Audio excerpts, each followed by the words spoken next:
அண்ணாமலை எடப்பாடி அறுத்து சுண்ணாம்பு வைக்கணும்னு நினைச்சிட்டு இருக்கான். அந்த அண்ணாமலையே சொல்றாரு, அப்படி சொல்றாரு.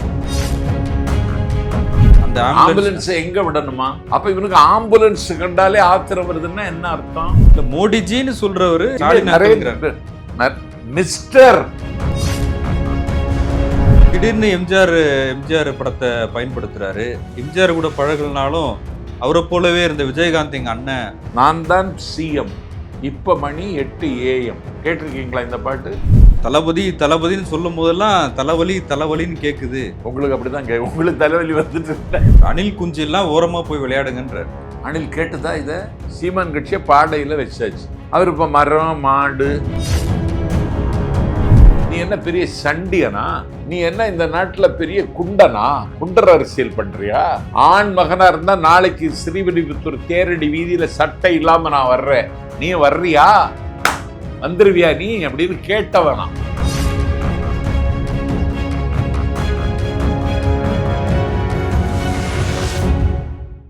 அமித்ஷா தமிழ்நாட்டுக்கு வந்து போனாரு.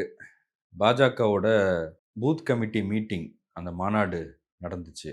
அமித்ஷா ரகசியமா நயினா நாகேந்திர கிட்ட சொல்லிட்டாரு, தேசிய ஜனநாயக கூட்டணியின் முதலமைச்சர் வேட்பாளர் எடப்பாடி தான் அப்படின்னு சொல்லிட்டாரு அப்படின்ற ஒரு செய்தியை சொல்றாங்க. ஆனா அதை மேடையில் அமித்ஷா சொல்லலை. அதிமுகவுக்கு 21% வாக்குகள் இருக்கு, பாஜகவுக்கு 18% வாக்குகள் இருக்கு, இது ரெண்டும் சேர்ந்தா 39% வருது, அதனால அதிமுக பாஜக கூட்டணி தான் வெற்றி அடையும் அப்படின்னு அமித்ஷா சொல்லியிருக்காரு. எப்படி பாக்குறீங்க? இல்லை, அதை மேடையிலேயே சொல்ல வேண்டியது தானே, எடப்பாடி தான் முதலமைச்சர்னு. அதை அண்ணாமலை சொல்றாருல. அண்ணாமலை சொன்னார் அதுல, அந்த மீட்டிங்ல அண்ணாமலையிட்ட பேச சொல்லியிருக்காங்க. அண்ணாமலை பேசினது இல்லை, அண்ணாமலை பேச சொன்னது. அண்ணாமலை எடப்பாடி அறுத்து சுண்ணாம்பு வைக்கணும்னு நினைச்சிட்டு இருக்கான். அந்த அண்ணாமலையே சொல்றாரு, அப்படி சொல்றாரு. உள்துறை அமைச்சர் உள்துறை வேலை ஒன்றும் பார்க்கறது இல்லை, இந்த வேலை தான் பார்க்கறாரு. தமிழ்நாட்டுக்கு வர்றாரு, அதுவும் கட்சி வேலை தானே. அதான் கட்சி வேலை. அதில் ஒரு அடிப்படை இல்லாத, ஆதாரம் இல்லாத ஒரு கணக்கு சொல்றார். அதிமுக 21 வாங்கியிருக்கு, பிஜேபி 18% வாங்கியிருக்குன்னு. ஆஞ்சில் சம்பத், நான் கேட்குறேன், இந்த 18ல் ஓ பன்னீர்செல்வம் வாங்கின 3,42,000 யார் கணக்கில் வரும்? பாஜக கூட்டணி ஓட்டு சார் அது. அதான், அதில் ஓபிஎஸ் இருந்தார், தினகரன் இருந்தார், பாமக இருந்தாங்க. அதெல்லாம் யார் கணக்கில்? பிஜேபி கணக்கிலே வந்துருமா? இப்போ அவங்க கூட்டணிக்கு வரலாம். யாரு? பாமக வரலாம். பாமகன்னா எந்த பாமக? எந்த பாமகங்க? பாட்டாளி மக்கள் கட்சி தானே. அதான் பாட்டாளி மக்கள் கட்சின்னா யார் தலைமையில் இருக்க பாட்டாளி மக்கள் கட்சி? அது ஒரு முடிவு வரும், இன்னும் வரல. அது வருமா? முடிவுக்கு தான் வரும், முடிஞ்சிடும். சரி, இப்போ பாஜகவுக்கு 18% இல்லைன்றீங்களா? இல்லை இல்லை, 4% இருக்கும். அதிமுகவுக்கு 21% இருக்கு, அதை ஒத்துக்கிறீங்களா? அதிமுகவுக்கு ஒரு 17% இருக்கு. ரெண்டு கட்சியும் சேர்ந்தா ஆட்சியை பிடிக்க முடியும். எடப்பாடி பழனிசாமி தான் ரெண்டு கட்சி சேராது இல்ல.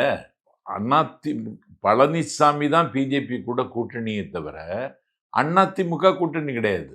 அதிமுகவின் பொதுச் செயலாளர் எடப்பாடி பழனிசாமி. பழனிசாமி பிஜேபி கூட கூட்டணி, அதிமுக கூட்டணி கிடையாது. அதிமுகவினுடைய ஒரு தொண்டன் கூட பிஜேபி கூட்டணி விரும்பல. அது உங்களுக்கு எப்படி தெரியும்? நான் டைரியா உங்கள்கிட்ட பேசுறேன், பழகிறேன். நீங்க என்கிட்ட கேள்வி கேட்கறது ஒரு அதிமுக தொண்டனை கூப்பிட்டு, இந்த KK நகர்ல ஒரு பெட்டி கடை வச்சுட்டு இருக்காரு, எம்ஜிஆர் காலத்துல. உங்ககிட்ட சொல்றவங்க உங்களுக்கு தெரியறது, எடப்பாடி பழனிசாமிக்கு தெரியாதா? தெரியாது. அதான் தலைவனாகுவதற்கான எந்த தகுதியும் தராதரமும் இல்லாத ஒரு தற்குறி எடப்பாடி பழனிசாமி. உனக்கு கிரவுண்ட்ல என்ன நினைக்கிறாங்கன்னு உனக்கு இடப்பட தெரியலையே. நீ என்ன பாலிடிக்ஸ் பேசுற? நீ என்ன பேசணும் இன்னைக்கு? எதை பேசுறதுக்கு உனக்கு தகுதி இருக்கு? 65 லட்சம் ஓட்டு பீகார்ல இன்னைக்கு இல்லைன்னு அறிவிச்சிருக்காங்க. நாடு முழுதும் பெரிய அதிர்வலையை உருவாக்கி இருக்கு. வாக்கு யாத்திரை என்கிற பெயரால காங்கிரஸ் கட்சியினுடைய மதிப்பிற்குரிய எதிர்க்கட்சி தலைவர் ராகுல் காந்தி யாத்திரை போறாரு. ஒரு தேர்தல் ஆணையமே இன்னைக்கு மோடியினுடைய நேரடி கட்டுப்பாட்டில் இயங்கிட்டு இருக்கு. ராகுல் காந்திட்டு நீ பிரமாண பத்திரம் தாக்கல் செய்யணும்னு சொல்லி இந்த நாட்டில் தேர்தல் ஆணையம் அவருக்கு நோட்டீஸ் அனுப்புது. ஒரு எதிர்க்கட்சி தலைவர் மக்கள் மன்றத்தில் நிற்கிறவர், நாடாளுமன்றத்தில் உரையாற்றுகிறவற்று போய் பிரமாண பத்திரம் கேட்கிறியே, நீ கேட்கலாமா? ஜனநாயக நாட்டில் கேட்க வேணாம். எடப்பாடி பழனிசாமி 65 லட்சம் ஓட்டு இன்னைக்கு பீகார்ல நீ எடுத்திருக்கேன்னா நாளைக்கு தமிழ்நாட்டில் என்ன செய்வதற்கு திட்டம் போட்டிருக்கேன்னு கேட்க வேண்டாம். அவர் பாஜகவோட கூட்டணியில் இருக்காரு. அதை கேட்கணும் இல்லைங்க. கூட்டணி வேற, கொள்கை வேறன்னு வேற, உழப்பிற வேற. கூட்டணியில தான் இருக்கிற, இதுக்கு என்ன பதிலுன்னு கேட்க வேணாம். அவரு நடத்துற மக்கள் சந்திப்பு, அந்த பொதுக்கூட்டங்களுக்கு இடையில ஆம்புலன்ஸ் விடுறாங்கன்னு ஒரு குற்றச்சாட்டை சொன்னாரு. அந்த ஆம்புலன்ஸ் எங்க விடணுமா? சபக்கிடங்கு கிட்டே நிக்கணுமா ஆம்புலன்ஸ்? இல்ல, திட்டமிட்டு இந்த மாதிரி இடையூறு ஏற்படுத்துறாங்க. பண்ணுவாங்க. எப்படி பண்ணுவாங்க? அது நேத்து ஒரு ஆம்புலன்ஸ் கண்ணாடி எல்லாம் அடிச்சு உடைச்சிருக்காங்கன்னா என்ன அநியாயம் இது? பேஷண்டோட தான் போகணும்னு ஏதாவது சட்டம் இருக்கா? பேஷண்ட் எடுக்கிறதுக்கு ஆம்புலன்ஸ் போகக்கூடாதா? தொடர்ச்சியா வரத்தான் செய்யும். நான் இன்னைக்கு இங்க வரைக்கும் போனேன். எழும்பூர் பெரியார் திடலுக்கு ஐயா வீரமணி ஆசிரியரை பார்க்கறதுக்கு போனேன். 4 தடவை வந்துச்சு ஆம்புலன்ஸ். நாஞ்சில் சம்பத்து நாதியற்று போன நாம் பயணிக்கும் பொழுதே 4 ஆம்புலன்ஸை பார்த்துட்டேன்னு, நீ எதிர்கட்சி தலைவர் பயணிக்கும் பொழுது ஆம்புலன்ஸ் போகப்படாதுன்னா என்னது இது? அப்ப இவனுக்கு ஆம்புலன்ஸ் கண்டாலே ஆத்திரம் வருதுன்னா என்ன அர்த்தம்? ஸ்டாலின் திட்டமிட்டு அதை செய்யறாருன்றாரு. இங்க பாருங்க, ஸ்டாலின் உயரத்துக்கு அவர் இப்படி சிந்திப்பாராங்க? அவருக்கு அதிமுக ஒரு பொருட்டாங்க. நீ என்னைக்கு பிஜேபிக்கு கூட கூட்டணி சேர்ந்துட்டியோ அன்னைக்கே ஸ்டாலின் மீண்டும் முதலமைச்சர் ஆகிறதுங்கிறது உறுதியாயிடுச்சு. அமித்ஷா சொல்றாருல்ல, உதயநிதிய முதலமைச்சர் ஆக்குறதா திட்டம், அது நடக்காது. ஏன் நடக்காது? திமுக வெற்றி பெறாது. திமுக வெற்றி பெறாதுன்னு அமித்ஷா சொன்னா நடந்துருமா? காஷ்மீர்ல நீ உமர் அப்துல்லா வெற்றி பெறுவாருன்னு நீ சொன்னியா? நீ வெற்றி பெறல. நீ சொல்றதெல்லாம் நாட்டில் நடக்குமா? இப்போ விஜயோட மாநாடு பார்த்துருப்பீங்க, 2வது மாநில மாநாடு மதுரையில் நடந்துச்சு. அதுல எம்ஜிஆர் படத்தை வச்சிருந்தாரு, விஜயகாந்த் படத்தை வச்சிருந்தாரு, பேரறிஞர் அண்ணா படத்தையும் அவர் பயன்படுத்தினாரு அப்படின்ற விமர்சனங்கள் வருது. அவர் அதிமுகவை குறித்து ஒரு கருத்து சொல்றாரு. எம்ஜிஆர் ஜெயலலிதா காலத்துல அந்த கட்சியை சிறப்பா வழிநடத்தினாங்க, இப்ப அந்த கட்சியினர் வந்து அதிருப்தியில இருக்காங்க. எப்படி இருக்குன்னு உங்களுக்கு தெரியும்னு சொன்னாரு. அப்ப எம்ஜிஆர் பேரை சொல்லி அதிமுகவினரோட வாக்குகளுக்காக விஜய் குறி வைக்கிறாரு. எம்ஜிஆருக்கு கட்சி, எம்ஜிஆரை நேசிக்கிறவங்க அதிமுக தொண்டர்கள் விஜய் பக்கம் சாஞ்சிட்டே இருக்காங்க. சினிமாத்தனமா சிந்திக்கிற வாக்காளர்கள் உண்டு ஃபெலிக்ஸ். அந்த சினிமாத்தனமா சிந்திக்கிற வாக்காளர்கள்லாம் விஜய்க்கு வாக்களிப்பாங்க. அவங்க நிறைய இருக்குது ஏடிஎம்கேல தான். திமுகவில் தான் கொள்கை, லட்சியம், திட்டம், குறிக்கோள் அப்படின்னு சிந்திக்கிறவங்க. அதிமுக சினிமாக்காரன் மாதிரி சிந்திப்பான். அப்படி சிந்திக்கிற அந்த விளிம்பு நிலை வாக்காளர்களை பூரா எடுத்துட்டாரு விஜய். இப்போ நீங்க ஆம்புலன்ஸை மறைக்கிறாருன்னு சொன்னாங்கல்ல, அந்த கூட்டத்தையும் விஜய்க்கு இந்த கூட்டத்தையும் பாருங்க. இந்த ஆம்புலன்ஸ் விஜய் இவன் எடப்பாடி போற கூட்டத்தில் பூரா வெள்ளை வெள்ளையா நிற்கிறான், இங்கிலீஷ் படத்தில் வர்ற ஆவிகள் மாதிரி.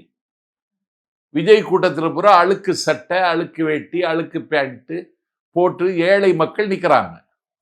இல்லை, அந்த கம்பிலெல்லாம் கிரீஸ் போட்டு அதை ஒட்டி கூட அழுக்காகிருக்கலாம். இல்லை, இந்த கூட்டம் வந்தவங்க அழுக்கு வேட்டி, அழுக்கு சேலை, சாதாரண மக்கள் வர்றாங்க. நம்ம கூட்டத்தை கூட வெள்ளை வெள்ளையா வரான். திமுகவுக்கும் தாவேக்காவுக்கும் போட்டின்னு விஜய் சொல்றாரு. ஆமா, திமுக வீழ்த்துறதுக்கு அதிமுகவில் தான் முடியும்னு எடப்பாடி சொல்றாருல. திமுக வீழ்த்துவதுக்கு அண்ணா திமுகவில் முடியாது இல்லைங்க. நீங்க 11 தடவை இன்னைக்கு திமுக இன்னைக்கு ஏடிஎம்கே வீழ்த்தி இருக்க எடப்பாடி பழனிசாமி தலைமை ஏற்றதற்கு பிறகு. சட்டமன்ற தேர்தல் கணக்குன்னா 2வது தேர்தல் தான் சார். நான் என்ன சொல்றேன், ஒரு யுத்த காலம் நெருங்கி வருகிற வேளையில ஒரு ஈரோடுல இடைத்தேர்தல் வருது, நீ தேர்தல் வீதிக்கே வரமாட்டேங்கிறியே. ஒரு யுத்த காலம் வருகிற வேளையில உனக்கு வாய்ப்புள்ள தொகுதி என்று கருதப்படுகிற விக்கிரவாண்டிக்கு வரமாட்டேங்கிறியே. எனக்கு தெரிஞ்சு தமிழ்நாட்டில் ஜெயலலிதா காலம் வரைக்கும் இடைத்தேர்தல்னு சொன்னா ஆளுகிற கட்சி தான் ஜெயிக்கும்ங்கிறது எழுதப்படாத விதி. இந்த விதியை நிர்மூலமாக்கியவருக்கு பேர் ஸ்டாலின். 23 தொகுதிக்கு சட்டப்பேரவைக்கு தேர்தல் நடந்த பொழுது அதிகாரத்தில் இருந்த அதிமுகவினுடைய 13 எம்எல்ஏக்கள் 13 தொகுதிகளில் இன்னைக்கு திமுக கைப்பற்றி இருக்கிறதுனா இதுக்கு பேர் என்ன?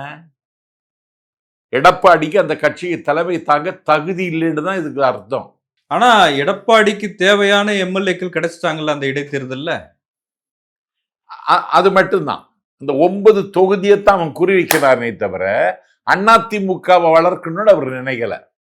தான் ஆட்சியில நீடிக்கணும் நிலைக்கணும்னா 9 தொகுதி வேணும்னு 9 தொகுதியில வெற்றி பெற்றாரே தவிர அதிமுகவை வளர்க்க வேண்டும், அதிமுக வான்புகள் பெற வேண்டும் என்பது எடப்பாடி பழனிசாமியினுடைய திட்டம் இல்ல. தான் மட்டும் அதிகாரத்தில் இருக்க வேண்டும் என்கிற சுயநல புற்று இன்னைக்கு எடப்பாடி பழனிசாமிக்கு வந்திருக்கிறது.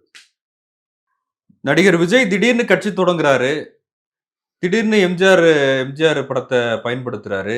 எம்ஜிஆர் கூட பழகலனாலும் அவரை போலவே இருந்த விஜயகாந்த் எங்க அண்ணன் அப்படின்னு சொல்றாரு. எப்படி அதிமுக திடீர்னு கட்சியை தொடங்கலையே. நான் தான் சிஎம், இப்ப மணி 8 AM. கேட்டிருக்கீங்களா இந்த பாட்டு? எப்ப வந்தது? 1900, அதாவது ரசிகர்களை உருவாக்கிய எம்ஜிஆர் அவர்களை அரசியல் படுத்தினார். இன்னைக்கு தம்பி விஜயும் அந்த காரியத்தை செய்கிறார். விஜயினுடைய பாடல்களை இசை ஆக்கிரமிக்கும், இல்லைன்னா அழுத்தம். அதை தாண்டி 1999 இஷா கோபிகா கூட நடிச்ச நெஞ்சினிலே என்கிற படம். அதுல விஜய் இஷா கோபிகாவுக்கு தோல்ல சாஞ்சிருப்பாரு. ஹீரோயின் பேர்லாம் கரெக்டா சொல்றீங்களா சார்? கேளுங்க, தோளில் சாஞ்சிருப்பாரு. அப்பொழுது மதராசி தோஸ்தினி, மனசார கோல்டு நீ, teen age government chief minister நீ அப்படின்னு பாட்டு வருது. எப்போ இது? 1999. திடீர்னு திட்டமிடல. 1999 KS ரவிக்குமார் மின்சார கண்ணா என்ற படத்தை எடுத்தாரு. அதுல விஜய் கதாநாயகன். திமுக ஆண்டால் என்ன, தமாக ஆண்டால் என்ன, பாஜக ஆண்டால் என்ன, அதிமுக ஆண்டால் என்ன, உழைத்தால் எல்லோருக்கும் சோறுன்னு எப்ப பாடுனது? 1999 KS ரவிக்குமார் இயக்கிய படம். இல்ல, அந்த பாட்டு வாலி எழுதினாரு. கேளுங்க, அதான் ஏன் எழுதினாருன்னு கேக்குறேன். 2009 வில்லுன்னு ஒரு படம். அந்த பாட்டை கேட்டீங்கன்னா விஜய் என்ன திட்டம் போட்டிருக்காருன்னு உங்களுக்கு தெரிஞ்சிடும். காரல் மார்க்ஸ் நினைச்சு புட்டா கண்களுக்குள் நெருப்பு வரும். பெரியார் நினைச்சுக்கிட்டா பகுத்தறிவு தானா வரும். இது எப்போ?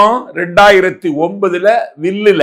அது இடதுசாரி சிந்தனை இருக்கிற கவிஞர் கபிலன் எழுதினது சார். அதுதாங்க இந்த பாட்டை அவர் கேட்டார்ல சார். எம்ஜிஆர் மாதிரி அந்த பாட்டை கேட்டு ரசிச்சு அனுபவிச்சு இதை போடுங்கன்னு சொல்றது. அது 2016 சுறா படத்துல தமிழன் வீர தமிழன், தலைமை தாங்கும் தமிழன், அதே மாதிரி வேட்டைக்காரன் 2009 வந்த படம். அப்பதான் அவருக்கு இந்த முதலமைச்சருங்கிற ஆசை வந்துடுச்சு. அப்ப அவர் பாடுறாரு, உணவு உடை இருப்பிடம் உழவனுக்கு கிடைக்கணும்.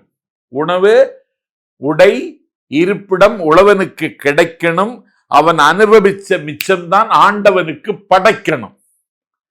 வரட்டி தட்டு சுபத்தில வேட்பாளர் முகம், காத்திருந்து ஓட்டு போட்டு கருத்திருச்சு நகமடா என்கிற பாட்டு எப்போ வருது? 2009 வருது. 2013 தலைவர் படம், முதல்வர் ஆசை அப்பமே தம்பி விஜய்க்கு வெளியே வந்துருச்சு. அதுல தலைவா தலைவா தலைவா தளபதி மாடல்ல பிறர் துன்பம் தன் துன்பம் போல் எண்ணினாய் வரலாற்றில் ஒரு தலைவன் உருவாகிறான். குரூப் டான்சர் மூவ்மெண்டோட அன்னைக்கு அவர் ஆரத்தி எடுக்கிறாங்க அந்த படத்துல. நீங்க நிறைய இலக்கியங்கள்லாம் படிச்சவரு, இந்த விஜய் பாட்டெல்லாம் எடுத்து நோட்ஸ் எடுத்து நீங்க சொல்றது ரொம்ப ஆச்சரியமா இருக்கு. இல்ல நான் என்ன சொல்றேன், அவருக்கு இந்த ஆசை இப்ப வரல, அதெல்லாம் அவர் திட்டத்தோட இருந்திருக்காரு. 1999 வந்துடுச்சு. அதுக்கு அவர் என்ன வேலை செஞ்சிருக்காரு அரசியல்ல? அரசியல் ஆசை இருக்கிற விஜய் சினிமால மட்டும் தான் நடிச்சுட்டு இருந்தாரு.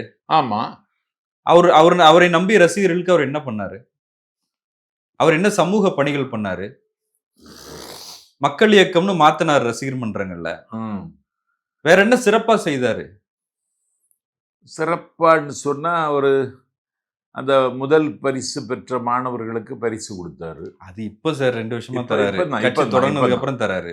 ஆமா, ஒரு முதலமைச்சர் ஆக வருகிறவரு அதற்கு தேவையான இதெல்லாம் செய்திருக்காரான்னு கேட்டா இல்ல. ஆனா அவர் எனக்கும் திமுகவுக்கு தான் போட்டின்னு அறிவிச்சிட்டாரு. அரசியல் எதிரி, கொள்கை எதிரின்னு அறிவிச்சிட்டாரு. திமுகவுக்கு இதை பற்றியும் பயம் இல்லை.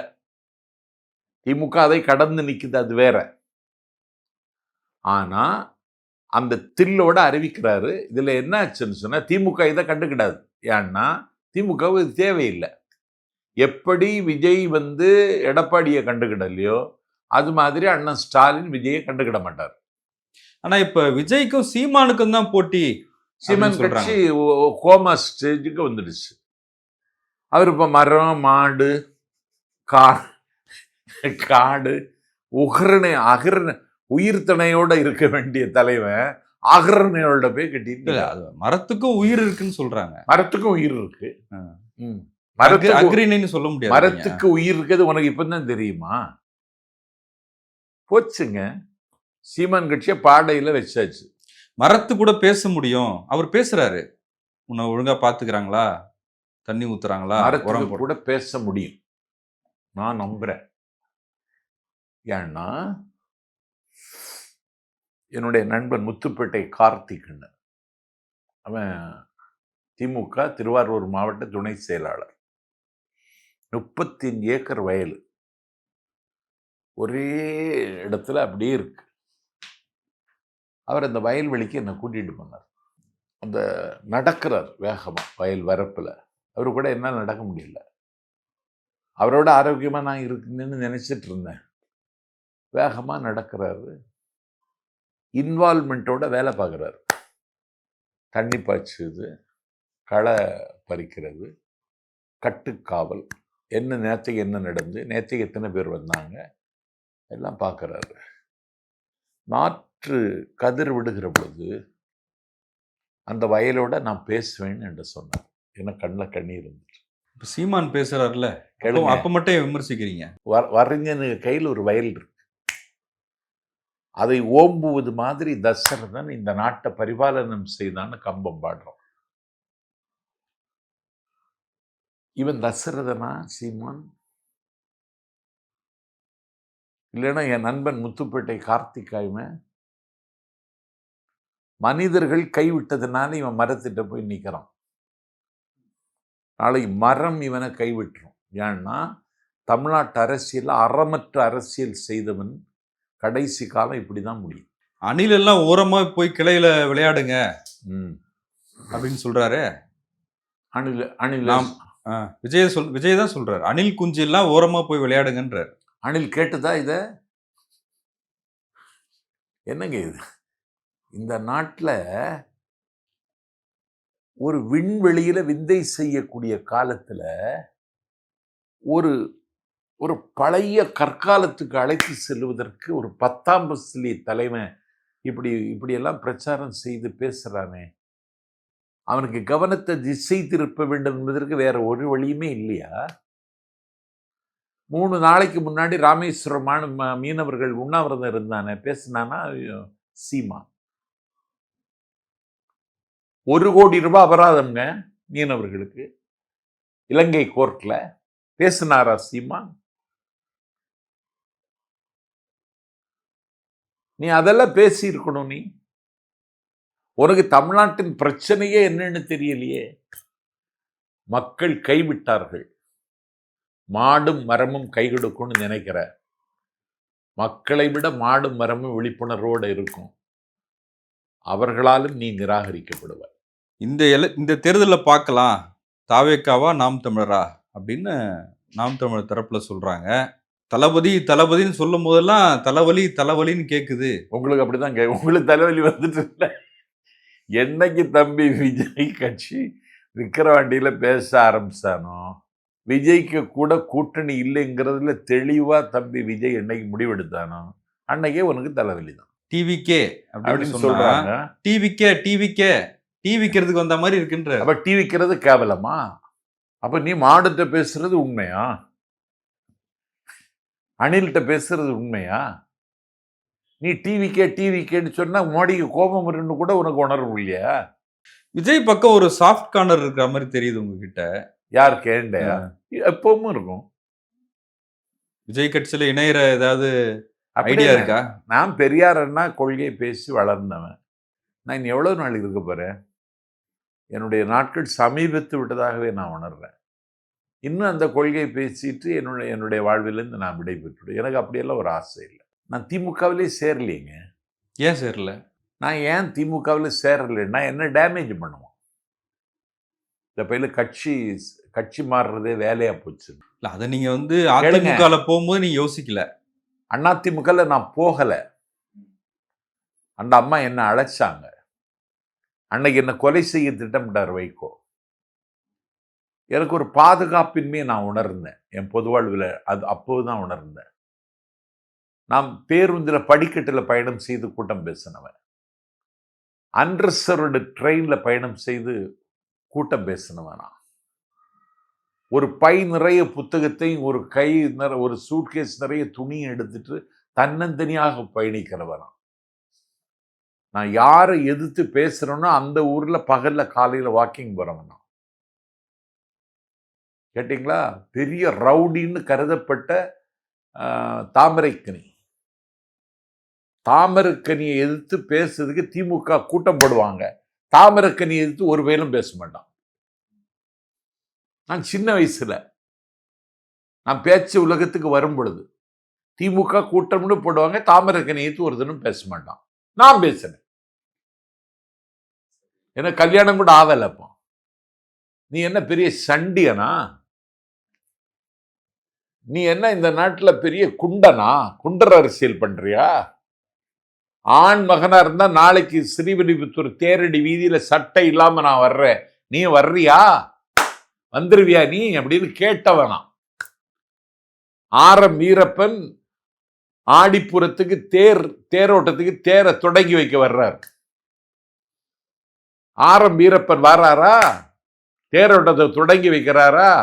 தாமரைக்கனிக்கு சொல்லுகிற தேர் நகராதுன்னு கூட்டத்துல. தேர் நகர் இல்ல. நான் திமுகவில் சேரணும்னு அண்ணன் நினைச்சாரு, கூப்பிட்டாரு ஸ்டாலின். உதயநிதி மேடையிலே சொன்னார்ல, நீங்க திமுக கருப்பு துண்டே போட்டாரு, கருப்பு வேட்டியே போட்டுட்டாரு.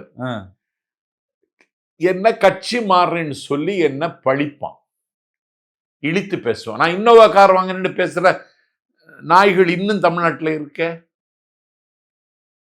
அதனால பழிச்சொல்லுக்கு ஆளாக வேண்டாம் அப்படின்னு சொல்லிட்டு ஒரு கட்சியிலே சேரல. இல்ல, ஆனா அது எண்ணம் இருக்கா? திமுக பாஜக நீ ஆட்சிக்கு வரும்னு சொன்னார் என்ற பொன் ராதாகிருஷ்ணன். நீ எங்களுக்கு பேசினேன்னா பாஜக ஆட்சிக்கு வரும் சம்பத்து வான்னு சொன்னார். இப்ப கே.எஸ். ராதாகிருஷ்ணன் போயிருக்கிறார்ல பாஜகவுக்கு. அவர் இப்படி ஒரு தற்கொலை பண்ணுவாருன்னு நான் நினைக்கவே இல்லை. தமிழ்நாட்டினுடைய உரிமைகளுக்காக பேசினவர், எழுதினவர், இயங்கினவர், வழக்கு போட்டவர். அவர் போய் தமிழ்நாட்டினுடைய உரிமையை மதிக்காத மட்டும் இல்ல, அந்த உரிமையை நசுக்குகிற ஒரு கும்பல்ல போய் சேர்ந்தது எனக்கு ரொம்ப ஆச்சரியமா இருக்கு. அப்ப எல்லா கட்சியில இருந்தும் உங்களுக்கு அழைப்பு வருது? வரும். தாவேக்கால இருந்து வந்துச்சா? தாவேக்கால இருந்து வரும், வரலாம். நான் திமுக மேடையில பேசிட்டு இருக்கேன். இந்த ஆட்சி மீண்டும் வரணும்னு நினைக்கிறேன். ஆனா அவரு விஜய் ரொம்ப ரொம்ப விளையாட்டுத்தனமா விஜய் ஸ்டாலின் அங்கிள்லாம் சொன்னது விமர்சனமா உள்ளாயிருக்கு. திமுகவினர் ரசிக்கல. திமுக ரசிக்கலைன்னா அவனுக்கு லாபம் தானே விஜய். இல்ல அதை நீங்க எப்படி பாக்குறீங்க? நான் சொல்லுது இது சினிமா மொழியில பேசுனதுங்க. இதுக்கு பேரு சினிமா மொழி. அப்ப அரசியல் தெரியல விஜய்க்கு? இல்லையே, ஏதோ ஒன்று தப்பு இல்லை. எப்படி பேசுனா ரீச் ஆகுமோ அப்படி பேசினார், ரீச் ஆயிடுச்சு. இல்ல மோடிஜின்னு சொல்றவரு மிஸ்டர் நரேந்திர தாமோதர் மோடினாரு. அதெல்லாம் ஒண்ணும் இல்லையே. ஸ்டாலின் அண்ணா அதெல்லாம் தப்பா எடுத்துக்கல. சில பேர் அதை விமர்சிக்கிற ஒரு முதலமைச்சரை மதிப்பு கொடுத்து மதிப்பு குறைவான்னு சொல்லல, அங்கிட்டு தானே கூப்பிட்டாரு. இப்ப திமுகவினர் வந்து மச்சான்னு சொல்றாங்க விஜய. நீ மாமான்னு கூப்பிட்டா நாங்க மச்சான்னு கூப்பிடுவோம்னு. அது எப்படி பாக்குறீங்க? அது வேண்டான்னு சொல்றேன் நான். நீங்க விஜய் ஒரு பொருட்டா எடுத்துக்கிடாதீங்க. நீங்க இந்த அரசின் சாதனைகளை வீடு வீடா போய் சொல்லுங்க. வாக்காளர்களும் face to face, heart to heart பேசுங்க. ஏன்னா இந்த ஆட்சிக்கு ஆபத்து வருமானால் தமிழர்களுக்கு வருகிற ஆபத்து. இந்த ஆட்சி போய்விடுமானால் தமிழகம் கையிற நிலையில் இருக்கும். போகணும் தானே விஜய் சொல்றாரு. அப்படிதான் சொல்லுவார். அவருக்கு அதுதானே ஸ்டாண்டுங்க. அதிகாரத்தில் இருக்கிற கட்சியை எதிர்த்து தான் ஒரு கட்சியை தொடங்கணும், இயங்கணும். அது அவருக்கு ஸ்டாண்ட். அவரை பொறுத்தவரையில சரி, தமிழ்நாட்டை பொறுத்தவரையில சரியா? நான் இன்னைக்கு திராவிடர் கழகத்தினுடைய தலைவர் ஆசிரியரை சந்திச்சுட்டு வர்றேன். விஜயெல்லாம் ஒரு பொருட்டா எடுத்துக்க வேண்டாம் சம்பத்து. நீங்க ஆர்எஸ்எஸ், பிஜேபி, சங் பரிவார், சனாதன சக்திகளை மட்டும் விமர்சிங்க. அதுதான் நமக்கு ஆபத்துன்னு இன்னைக்கு ஏண்ட சொன்னாரு. அதை உங்கள்கிட்ட சொல்றேன். நன்றி சார், உங்களுடைய நேரத்துக்கு மிக்க நன்றி.